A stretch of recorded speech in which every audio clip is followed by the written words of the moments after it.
Yeah, that's short. What's up, TikTok, YouTube, Instagram, Twitter, LinkedIn, and every platform I can think of. This is Dylan Marshall. It's January 6th, Thursday, a little after 4 o'clock. As you can see, RJon's behind me getting ready to do his video preview for the Genius Network talk coming up. Is it in 2 months, RJon? And there's a rule broken right there for you folks. Don't tell anybody else. Don't talk to the talent. He's in the zone right now.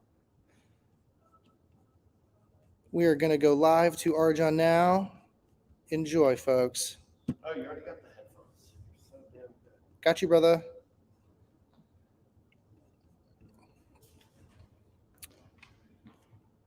We're going to test 1, 2. Test 1, 2, test 1, 2. One more time. Test 1, 2, test 1, 2. Okay, nice. All right, quiet on the set, everybody. 1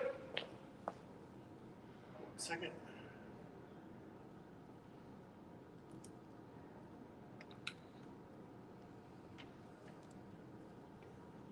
You need some peaches? Wake your ass up. I know. You ready? I'll rub it out. You ready? Roll, man.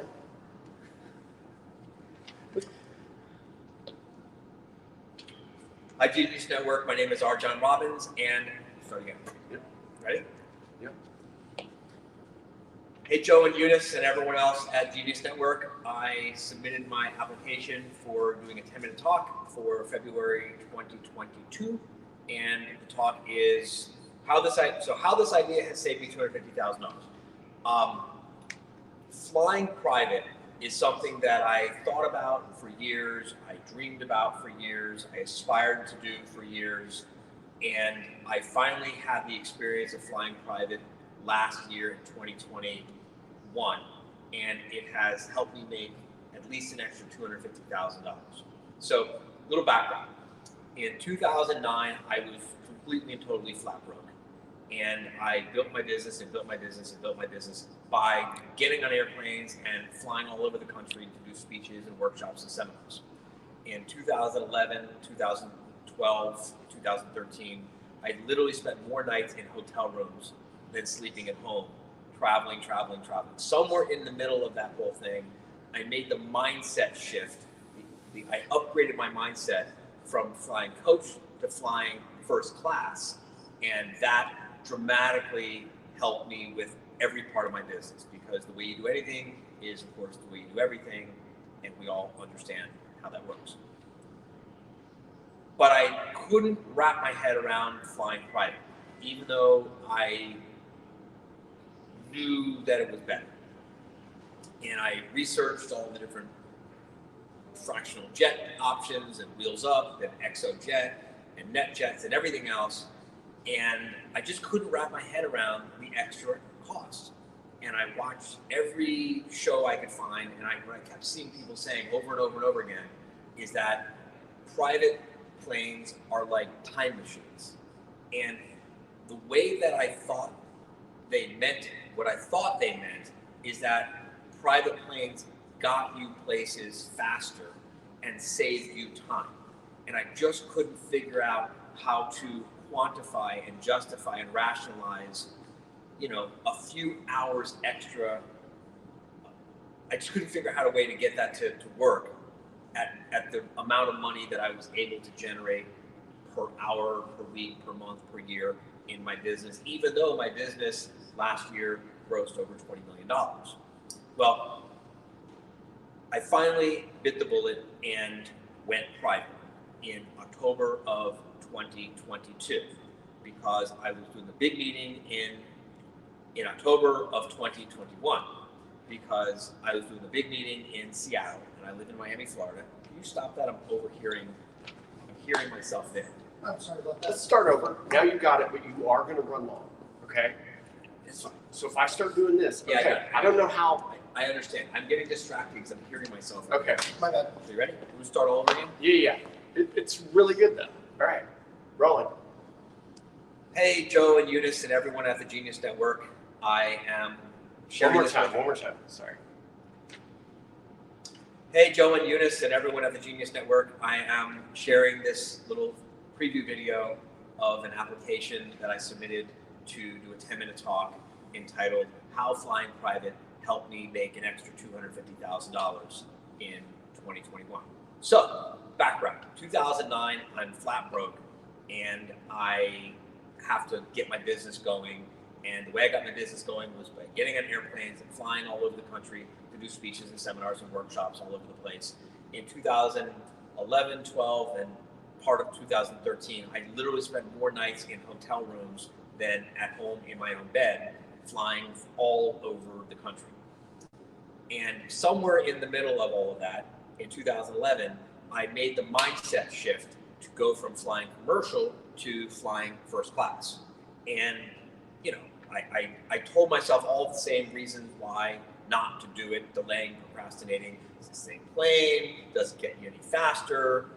And then I tried to rationalize and justify going from coach to first class by saying, well, you know, I can do work on the plane. Half the time I don't do any work on the plane. And then I realized that the way that flying first class more than pays for itself and justifies itself is because the way you do anything is the way you do everything, and the goals are things we aspire to, but the standards are actually how we live. And when I raised my standards to flying first class as a matter of policy, all of a sudden, everything else in my life and business elevated also.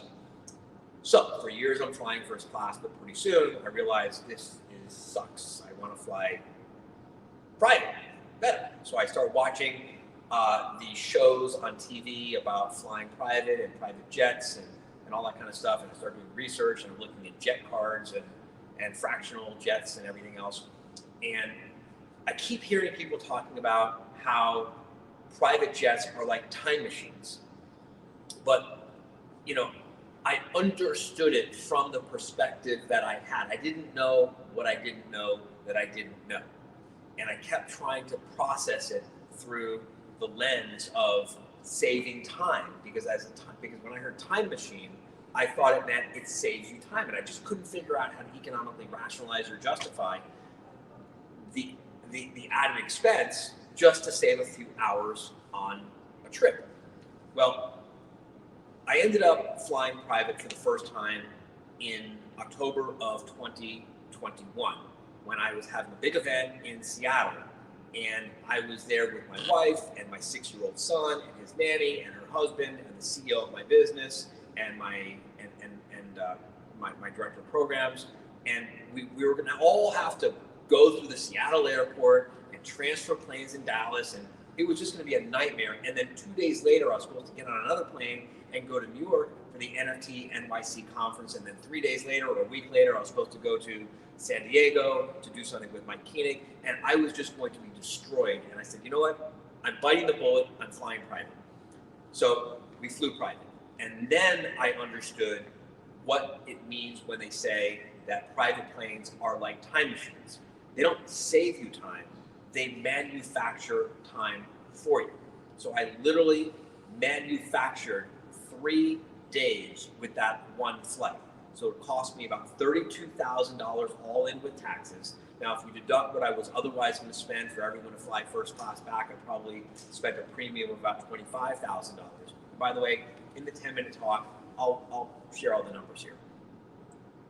And bottom line is, for a premium of about $25,000, I literally manufactured 3 extra days of my life. Here's how.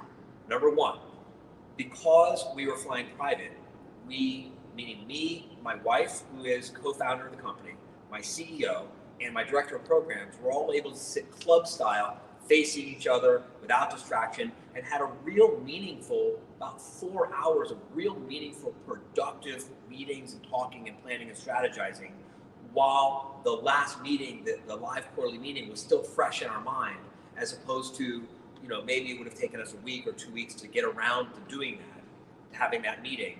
And doing it fresh in the moment definitely made it more productive, and it might have taken us days to like recapture all of it. So I manufactured a productive day on the flight back as opposed to commercial. Number two, the next day, instead of being destroyed, because I'm 50 years old after flying across the country with a 6-year-old and a caravan of people and an entourage and changing planes, I would have needed a day to rest and relax. Instead, I got off the plane. It was like nothing. And the next day I was fresh and I was able to actually enjoy a day with my family instead of having to say to my family, I need to spend a day in bed, right? So that's day number 2 of boom, productivity. It's a real day of my life that got manufactured. Number 3, because I wasn't destroyed, I was then able to get on a plane the next day and fly to New York and really make the most out of an opportunity that Lee Richter shared with me. Thank you, Lee. When she introduced me to NFTs and invited me to the NFT NYC conference. I would not have been able to go to Seattle and then turn right around and go to New York and then turn right around and go to San Diego and then turn right around and then do another event in Jacksonville had I burned myself out flying commercial.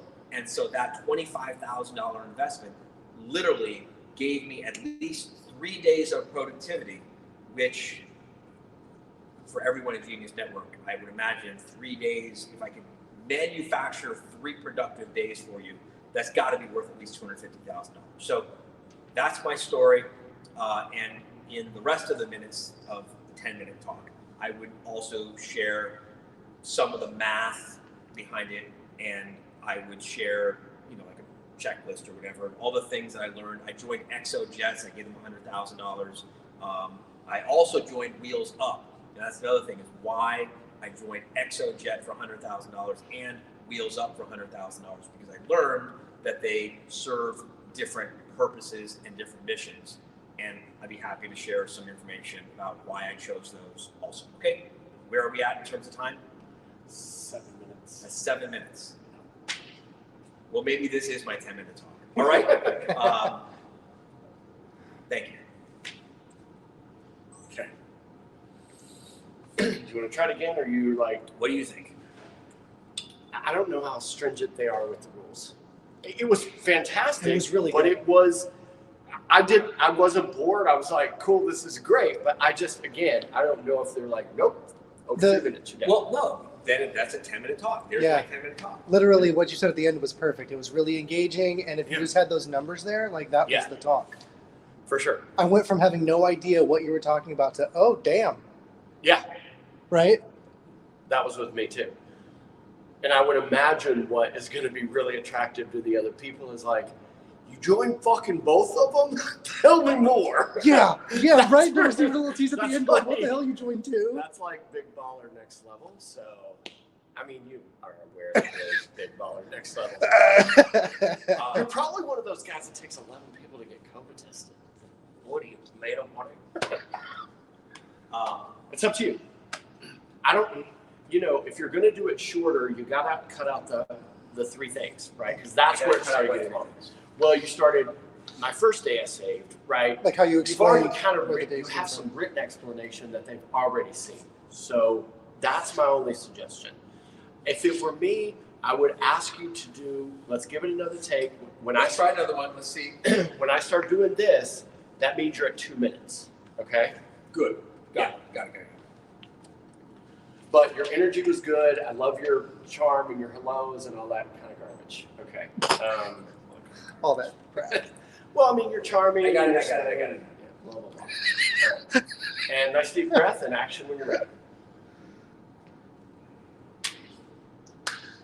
Hi, Joe and Eunice and everyone at Genius Network. This is my 3-minute preview for a talk, How Flying Private Helped Me Make an Extra $250,000 in 2021. A little quick background, and I'm talking fast, so I'm trying to get a lot in just 3 minutes. In 2009, I was totally flat broke. I built my business by getting on airplanes and flying all over the country and doing speeches and seminars and workshops. 2011, 2012, 2013, I spent more nights on the road in hotel rooms than in my bed at home, sleeping at home.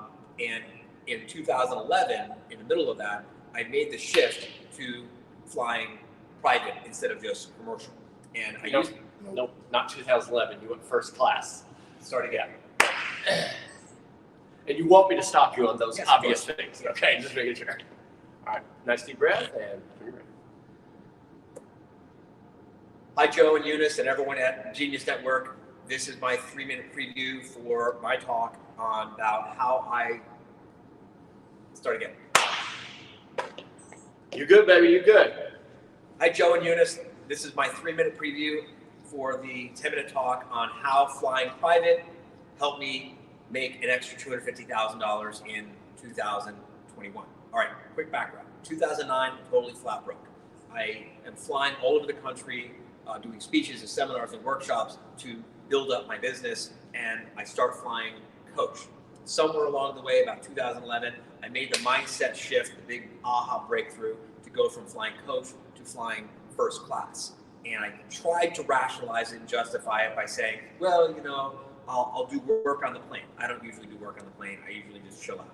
I tried to say, well, I'll arrive in a better state of mind. Sometimes I do, sometimes I don't. Sometimes flying, there's still turbulence, right? So what I realized is that the difference was in my mindset, in my standards, who I became when I established these standards for myself. I just became a different person, right? Goals are what we aspire to, standards are what we tolerate, and when I raised my standards, everything in my business and life got better. Okay, so there I am flying all over the country now, first class, and pretty soon I realized, you know, first private is better. So I'm watching all the shows on flying private jets and buying private jets, and I'm doing research all the time on flying private jets, and I'm checking out the jet cards. And I keep seeing people talking about how flying private, that these jets, these private jets are like time machines. And based on what I knew then, you know, to know and not to do is not to know. And I saw it from that lower perspective looking up. And I thought it was all about saving time. I thought that's what they meant when they said that private jets are time machines. But I just couldn't justify the additional expense for just saving a little bit of time, by just saving a few hours, because, you know, a 5-hour flight is still a 5-hour flight. Well, in 2021, I was doing a big workshop. I was doing a big workshop in Seattle, and to get back, it was going to be a layover in Dallas, and I was traveling with my wife, my 6-year-old son, his nanny, her husband, the CEO of our business, and our director of programs, and I just was not going to be able to function if I took an all-day flight back with a switchover in Dallas, and the next day, or 2 days later, I wanted to go to New York for the NFT conference, and then I was going to go to San Diego for a meeting with Mike Koenig, and I just wasn't going to be able to function. So we bit the bullet and we flew first class. I mean, we flew private. I joined ExoJet. Later, I joined Wheels Up also, and I'll explain why later, but we flew back ExoJet. And so it literally allowed me to manufacture 3 extra days of my life that I would not have otherwise had. And I would imagine that everyone in Genius Network, if I could help you manufacture 3 extra days of your life, that would be worth at least $250,000 to you and probably give you a better quality of life also. So we flew back, and instead of having to have a meeting with my senior leadership team weeks after the actual meeting the event took place to debrief and figure out what to do about it, we were able to do it right there on the plane while my son was running around the plane, having a great time. He kept having like little meetings in the bathroom and bringing us in his office to have meetings with it. It was just, it turned the entire day into a productive day instead of a miserable day of traveling across the country. Boom, there's day one of, there's a day of my life that was given back to me. Then the next day, had I flown back commercial with the layover and everything else, I would have been destroyed the next day. And I would have spent the day, I'm 50 years old, I have a 6-year-old, I would have spent the day in bed recovering. Instead, I was able to come back and be completely energetic and fine. And I was able to spend the day with my son. Well, there's day number 2 that it gave me back, because I could spend the day really having a life instead of recovering from doing my job. And then number 3 is, because I wasn't destroyed, because I wasn't racked with guilt, because I was full of energy and all that stuff, because of what that flight did for me, by literally just transporting me, I was able to 2 days later get on a plane, go to New York,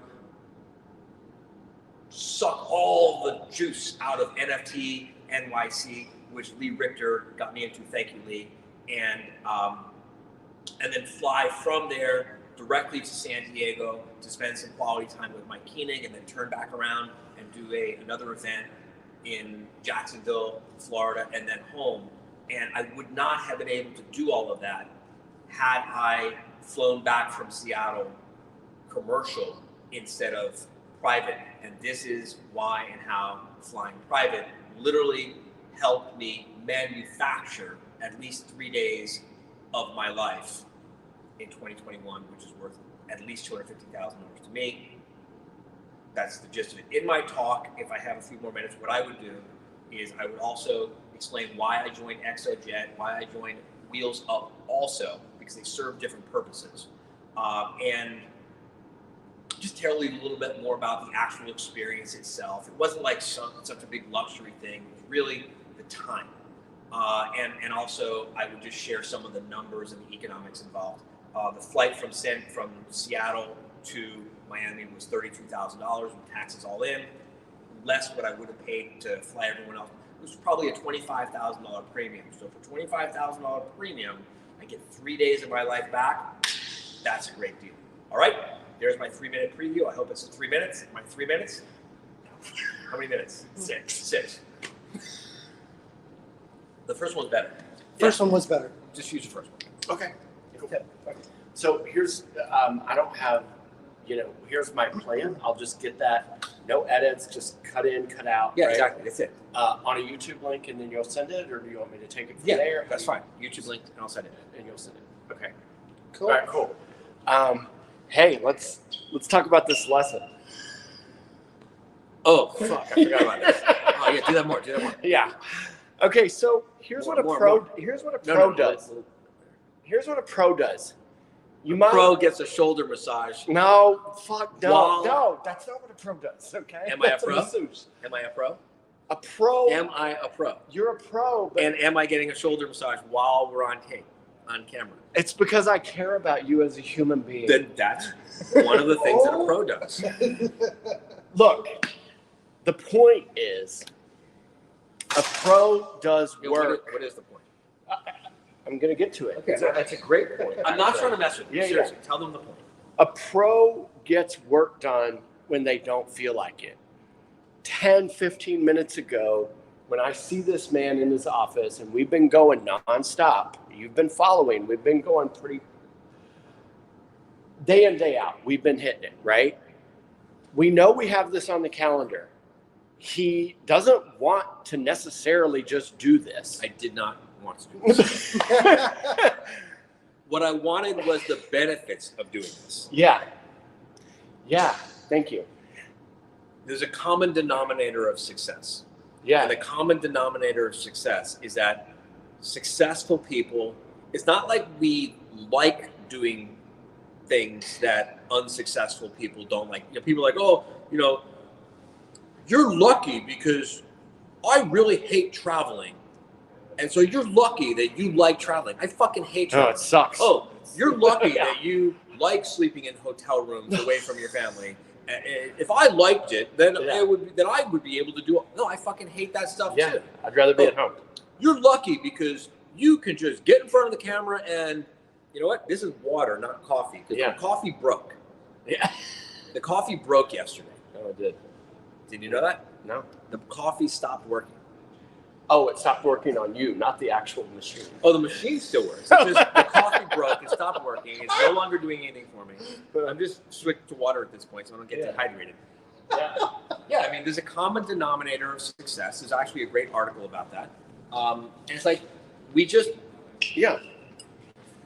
unsuccessful people Make excuses. make excuses. There's a really great saying, though, that successful people would rather have pleasing results, even if you have to do things that aren't always so much fun to do. Yeah. Unsuccessful people would rather only do things they feel like doing whenever they feel like doing them. Or they're convenient. And they'll settle for a lifetime of unsatisfactory, unpleasing, shitty results. And this is the point of the entrepreneurial sausage factory. It's not always glamorous. I mean, again, he forgot we were even broadcasting.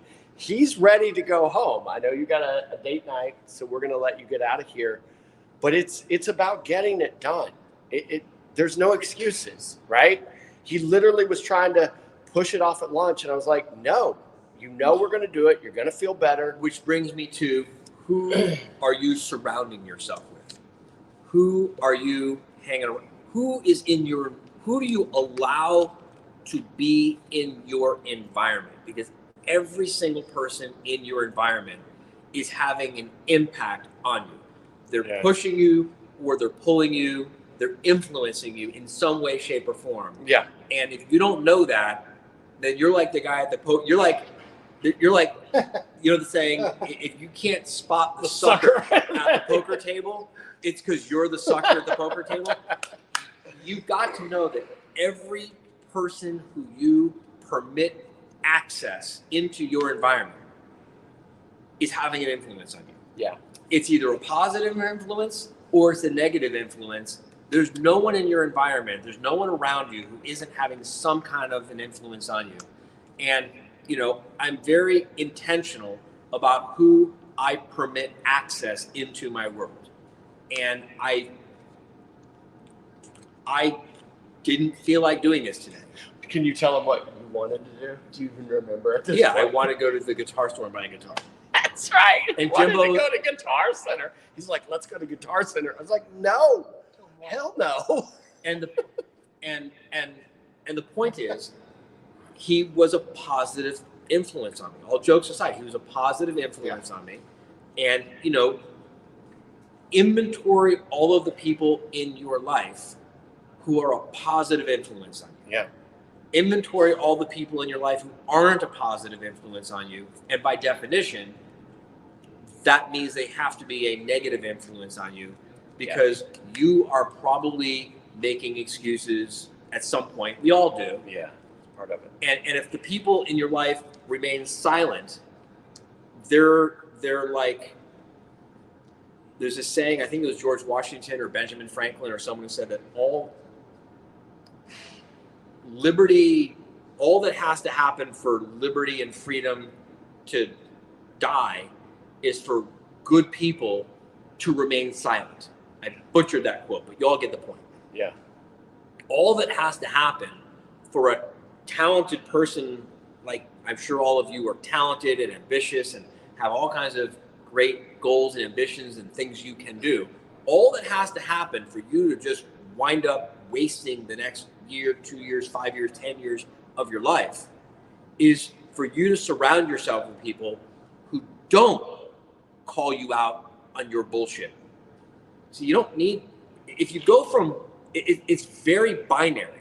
And this is the thing that surprises people, how quickly you can double your income. I mean, you can double your income so fast, it will shock you. We have an entire live quarterly meeting where we teach all about how this works.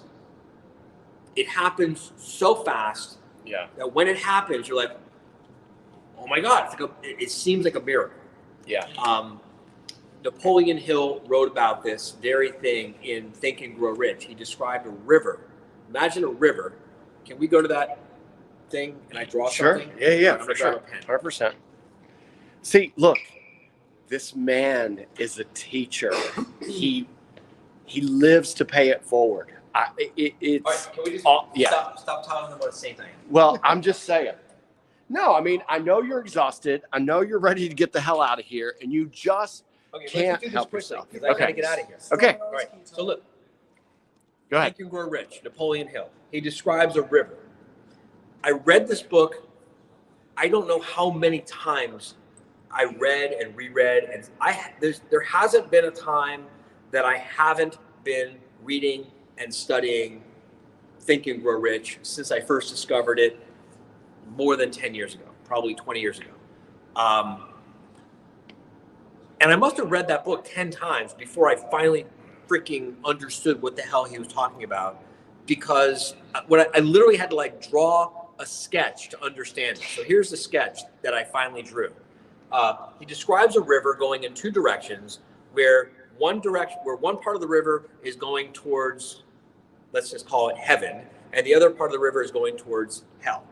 And you cross the midpoint of the river, and all of a sudden, everything that used to be hard for you suddenly becomes easy. But it's like, boom, it just happens. Anyway, here's the diagram of what that looks like. Here's the river. This is happy.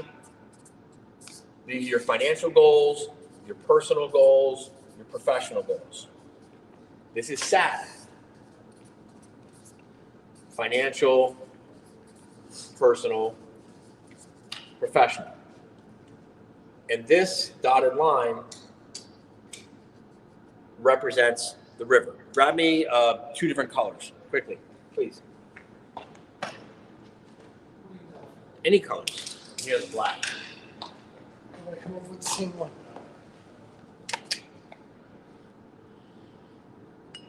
These look nicer. Those don't match. The other two. Those are ugly colors together. These are pretty colors together. Hold on, please. Thanks. All right. This half of the river is going that way. And this half of the river is flowing in the other direction.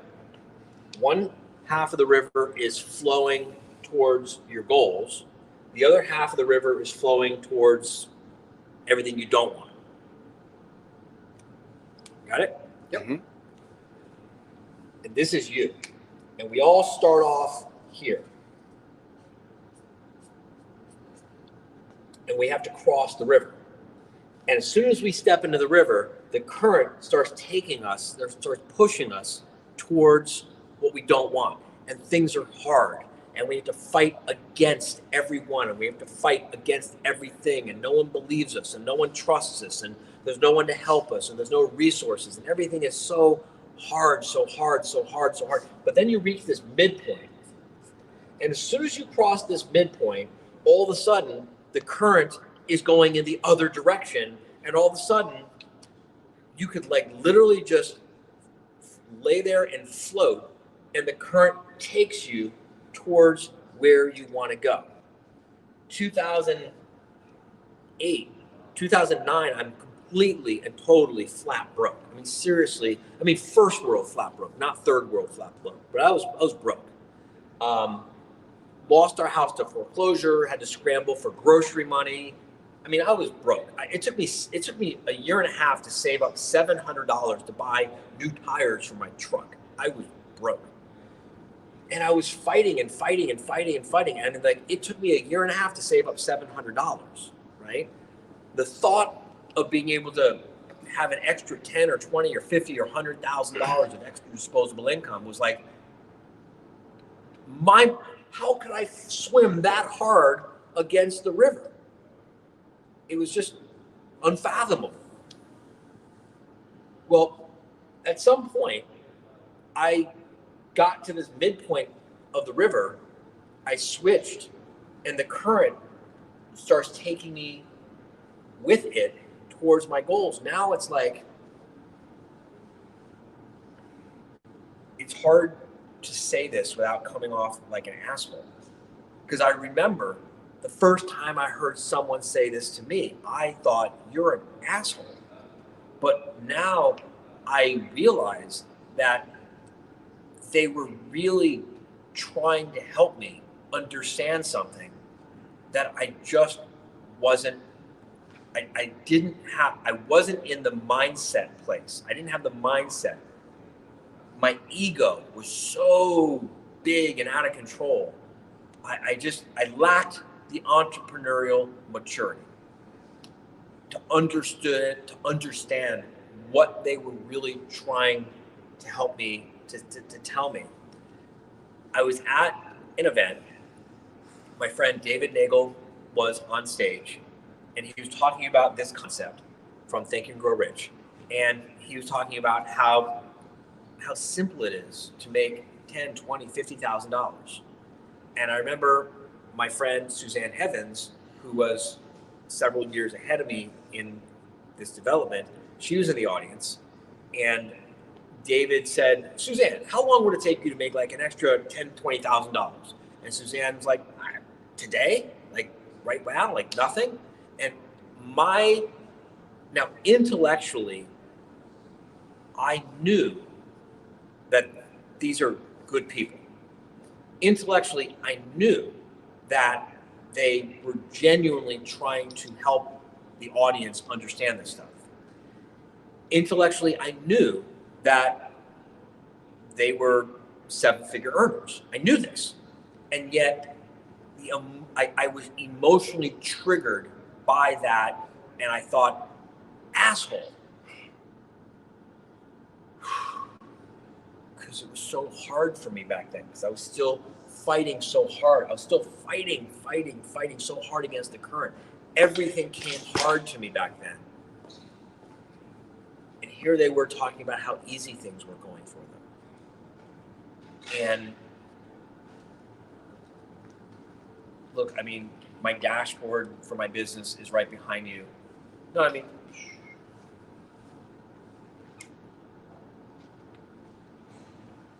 when we made the decision, I mean, I'll tell you straight up, this 60-day entrepreneurial sausage factory experiment, it's about $100,000 investment by the time I'm all done with it. I didn't really have to take that into consideration at all when I decided to pay it forward and share this stuff with all of you. And the money was the least of it. The best part of the whole thing is having the freedom. I mean, while I'm here doing this with you for 60 days, my marketing department is doing the marketing behind this column. You can't see our, can you see Oscar's office? Yeah. Yeah. That's our CEO. Yeah. Down this hall is our whole finance and accounting team. Can they see that? Yep. Can they see that? Yep. The whole finance and accounting. No, not that. You know what they say. Take them. Finance and accounting team.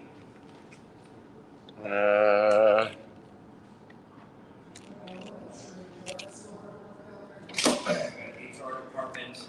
I got a director of programs. We got all these resources. I'm gonna take them now. We got all these.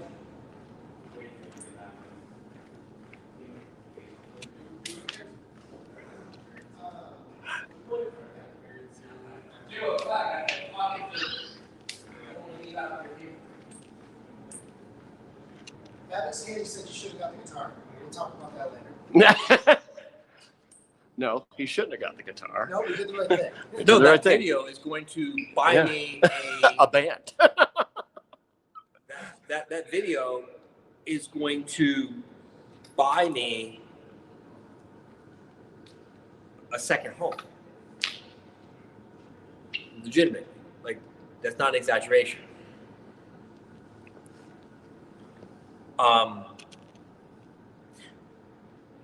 The freedom of time is really the biggest luxury, is the point. I forgot where I was going with this whole thing. I feel like, I don't know, I just kind of went to lesson mode. What point did you want to make? Is there anyone who, let's go over here. Is there anyone who has any questions? Otherwise, I am. No questions. You need to get out of here. It's 5-ish, probably 6-ish. All right. Hey, thanks Yeah, for the lesson. 5 straight up. Yeah, Allie and I have a dinner date, and then Yep. we are going out for. We have friends who told us to be ready to be picked up at 6:30 and dress For success? nice. Nice. I'm not telling you where we're going. Oh, that's exciting. I love a surprise like that. Yeah. All right. Enjoy. Tomorrow morning we're back when? Yeah, I'll walk out with you and let's figure that out. I think tomorrow morning we should skip the pre-production meeting and go straight into the book. That's what I was going to think. Yeah. And I have to have a calendaring scheduling meeting with Renee Good point, Adam. and Chelsea at some point tomorrow because I missed it again. Yes. I missed it today. Okay. So let's just get right into the automatic marketing machine for anyone who takes marketing seriously, who wants to build an automatic. What time do you want to start? I'll make sure everybody's here. 7 again? Okay. Is that too early?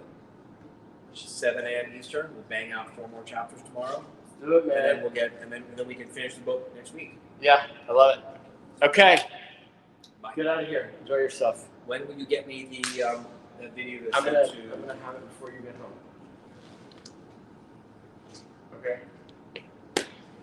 Take inventory of who's in your environment. That's really really important. Yeah, well, in that book, he talks about, is it that book where you are the average of the 5 people that you hang around with?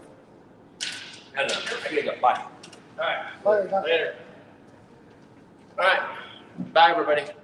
Dylan, I'm going to crank this out. Hey, you know what? Yeah. Hold on. While you got them, Yeah. someone was saying that I don't believe you had a $20 million business. Yeah.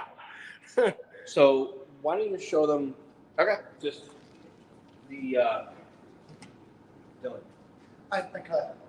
I thought you were done. You said bye to me and tap me on the back and everything. I'm bad. That doesn't mean we're done. Okay. I'm done. Okay. Doesn't mean the show's done. I'll stay on it. Is that show still going? I didn't kill this one yet. No. All right. What lesson did you just learn there, Dylan? Keep going until I can't see you anymore. No. No, damn it. What is it? Keep going until the director, who's not me, who's the director? Me. Did he say cut? He didn't say cut. And yet you cut anyway. Heard. What'd you want to show him? We're still live here. Oh, just show him the. Yeah, I'm going to give you a tour and everything else. Hey. Let's see it. Thank you. All right, cool. Put that in the kitchen, please. Yeah. John Risby said, I joined just as RJon said, and that is going to buy me a second home. Yeah, exactly. RJon's giving a talk at the Genius Network. Joe Polish. Joe Polish. Joe Polish, if you know him, brilliant marketer, extremely successful. Bear with me, stream. Yep. Let's figure this out. Okay. We'll come back to this. Let me give you a tour around here. Everybody's pretty much leaving for the day, but we have an entire accounting team. This is an accountant right here. Real life accountant. Found He him. knows how to count, right? Am I lying? Numbers, I think. Numbers, One yeah. plus one? Yeah. Three. Yeah. So he's got the numbers. So he's part of our business called bookkeeping that doesn't suck. And another accountant here. Are you the last accountant for the day? Yeah, kind of. You've outlasted all of them. If you've been following along, assuming you have, this ought to start looking a little bit familiar. This is our little sitting area. This is the classroom where we're going to start tomorrow at 7 a.m. With more of the automatic marketing machine. All right, we'll take them back. Take them back through the kitchen. This used to be a Virgin record store. You remember records, right? A couple of them out there. John might. Yeah. So this is where I consider this the heart of the building, if you will. This is what everything revolves around. I love this one in particular. It's our oversized dashboard, but basically you're looking at total number of members, 557, total number of paid members, 552, which that's really good. The monthly recurring revenue from the membership is 1.4 million. And then everything is tracked here, and you really do have to track everything. I mean, and it's everything from how many calls should our members be getting versus how many are delivered. This is basically revenue from everything else besides the memberships. We do a lot of workshops. I run the video business. We have the bookkeeping that doesn't suck. We have a customer service business that's getting off the ground that basically handles client relationships for businesses. And labor cost ratio tracking, which is extremely important because if you don't know how much you're making, you don't know how much you're spending, that's going to be a problem. So anyways, another thing that I think is real interesting here, and we'll let you go. I got to get this video done. People always think it has to be super complicated, right? Like, what kind of technology do you use to run a $20 million business? Sometimes it just starts with Post-it pads, right? So these just represent people that are in various stages of membership, et cetera. And you can even see, I mean, this is Like, it's not just one of them. Like, this is how a lot of things get tracked because, you know, it's great to have them, you know, digitally and on spreadsheets and in fancy CRMs. But the truth is, it helps to just see this stuff live and big where you can really get a visualization of how things are going. So that's it. We will be seeing you tomorrow morning for the automatic marketing machine. If you want to stay up to date on that book, go to ammbook.com and we'll see you guys tomorrow. That's a cut. We can cut now. Okay. Bye, everybody.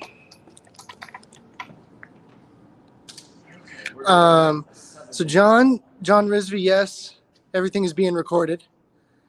Christine Mattis, how often do you update the boards? Monthly. They're supposed to be done monthly. Well, there you go. Any other questions before we cut, guys? All right. Thank you, everybody. We'll see you bright and early. Thank you, John. We appreciate the views, appreciate the comments. Y'all have a good one.